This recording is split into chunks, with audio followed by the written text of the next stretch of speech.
Yeah. I could definitely see how that would happen, where you get in a room of type A's and they could just go on one core value and tweaking that for a 12-hour session. I think another thing that would definitely be, and I know is amazing having done some work with you, is your background in script writing. The work that you do in words, I think makes it just what you distill down really valuable. But you mentioned something earlier about, I think it was like the 10 principles that made up a Wildstory brand, and you mentioned one of them. But what are the 10 principles that make up a Wildstory brand?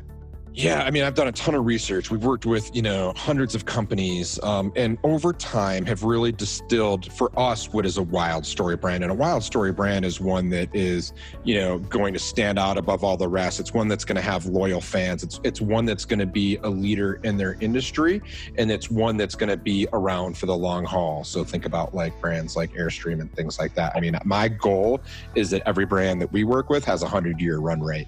And and we'll get to actually the last principle, and that's not easy, so I want you to hold that, like principle number 10 and how you get to 100 years.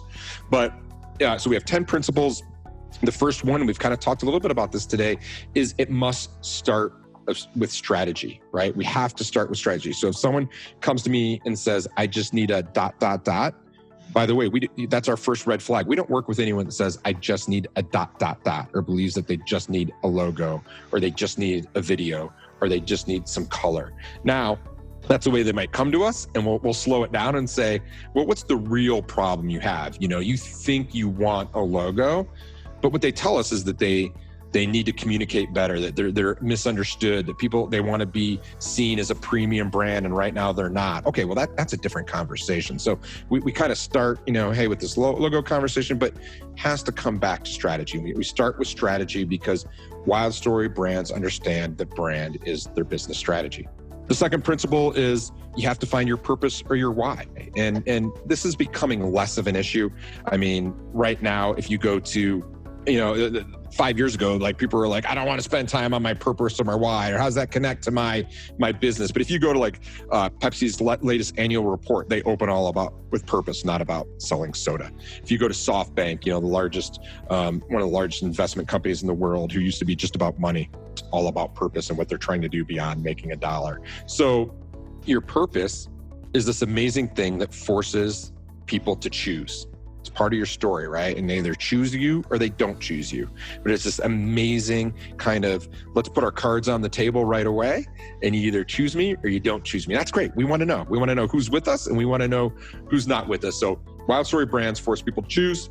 The third principle is culture equals brand. Wildstory brands know that their culture equals their brand, and that you can't have a great external brand without a really strong culture. And so that they know that inspiration comes from the inside out, that our people are representative of our brand, that we're if you're a solo person, that you're the representative, that culture equals brand. The fourth Wildstory principle is après. We talked about this. The Wildstory brands believe in the power of après. It's our mission to help those brands that focus on the refreshment of strength and spirit after the workday. So that what are we doing after work to really to really make moments that matter. And so a Wildstory brand typically believes in the importance of this as well. Principle number 5: manifestos. A Wildstory brand has a manifesto, and a manifesto is simply put, it's just a declaration of what you believe, and it's putting it out there. And it's, Wildstory brands declare what they stand for to the world. You can go read ours, all about this idea behind après and what it means to us, and what we're going to fight for and what we're going to fight against, which is so important. I did a webinar on this. We can link to it later in the video. You can, spend an hour learning all about how to build a manifesto. But in that webinar, there's a quote from Luke Sullivan, who wrote a really famous book called Hey Whipple, Squeeze This. It's a famous advertising book with a great title, by the way. And his quote on a manifesto is, a manifesto is your brand's Magna Carta. It's your Rosetta Stone. A declaration of independence all rolled into one. It's the halftime locker room speech given by the CEO, the words the founder heard on the mountaintop before bringing down the stone tables. Reading a great brand manifesto should make you want to run out and try the product. You should feel the brand fire in your bones. right? So that's what we're trying to do with the manifesto. And once you're able to get clear and laser focus on a manifesto, you're well on your way to being a Wildstory brand. Number six, make the customer the hero. So Wildstory brands make the customer the hero of their own story when using your product or service. And when you do this right, you get this amazing effect where a customer says, I am a fill in the name, fill in the blank with your name, your brand person, right? So I am a Jeep person. I am a Harley Davidson person. I am a Whole Foods person.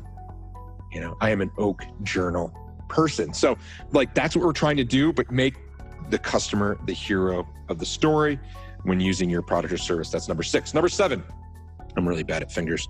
Number seven here, ask what if. You need to take chances when we go through the process. You need to be open to the unknown. You need to be open to going to other kind of places that maybe you hadn't seen before we started the branding process, where there might be opportunity, where we might unearth or uncover something, some real true essence that maybe you didn't know existed.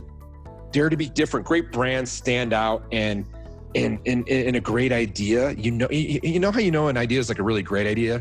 A lot of times it scares the hell out of you, and so venture into the unknown, set a crazy goal, set a crazy BHAG, use that Oak Journal to get there. But, venture into the unknown, and also realize that the journey from not knowing to knowing, that's the work. That's the magic. That's what's really exciting.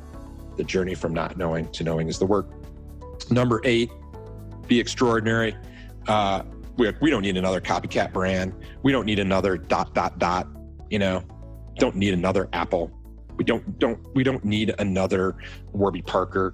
We don't need another, I'm just kind of looking around my office for inspiration here. We don't need another Tesla. What we need to be is extraordinary. Tesla is Tesla. They're extraordinary, right? Don't be them. Don't be a copycat brand. That's boring and lame. Be extraordinary. Be your own brand.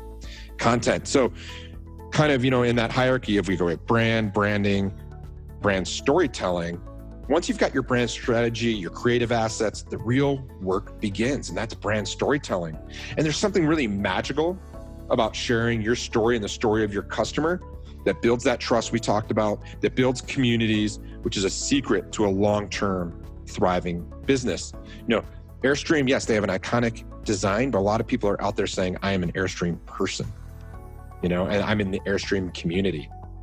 And Wildstory brands know that by telling customers who we are, it tells them who they are.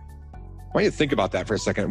When Nike tells the world we're all about athletes, when I enroll in Nike's brand, it tells me I'm an athlete. When Apple tells the world we think different and we're for the crazy ones, when I enroll in their brand, I'm thinking different. I'm a crazy one. And so that's really cool, right? We have this really cool opportunity to do that. And number 10, we're almost at the end here. Number 10 principle of being a Wildstory brand, never stop branding, right? Brands are like people. We're always growing. We're always evolving. We're always entering a new phase of life, whether it's startup, whether we need to refresh. Airstream has gone through multiple iterations of their brand story. You have to adjust to the world around you. Now, that doesn't mean that you change your core beliefs. That doesn't maybe mean that you change the vision you have for the world. But what it does mean is that you adapt, that you evolve, just as we do as people. What I wanted when I was 16 certainly isn't what I want today. And that doesn't make either version less wrong. Same thing with a brand. So, that's why this is an ongoing process. This is not a set it and forget it. You don't go out, do the brand work, get a logo, set it, forget it. You're always branding. You're always building the value of your brand.